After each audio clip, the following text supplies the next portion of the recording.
113年全国地方议会议长杯软式网球锦标赛，今年由台北市议会来主办，预计3月20、21两天，要伫台北市的网球中心来举办。台南市议会日前趁着临时会结束，有力议长曲丽丽亲自授旗予代表队，希望会用继续摕回冠军。去年呢，我真的是非常佩服我们台南市议会的议员同仁哦，他们真的是在非常短的时间之内，但是我们拿到了全国的团体冠军。那我们也把个人的冠军，我们的李启维议员的个人冠军也留在我们台南市。那我们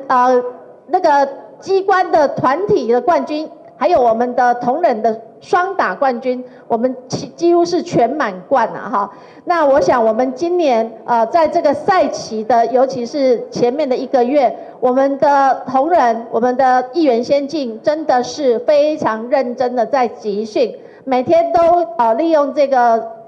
我们议会结束的时间呢，他们就会呼朋引伴一起来为我们台南市议会来争光哈。所以我想呢，这一次第1名一定是跟咱下对不对？对哈。运动哈，这个相当的一个重要哈。现在运动也是世界的一个潮流，而我们台南市议会哈，这个我们年轻的议员哈，一定以身作则哦这个好好的这个有空闲的时间哈，这个运动打球哈，做身体健康哈，安尼大家哈以球会友也希望哈可以带动我们台南哈运动的一个风气。这届吼，头个真侪队员讲着吼，这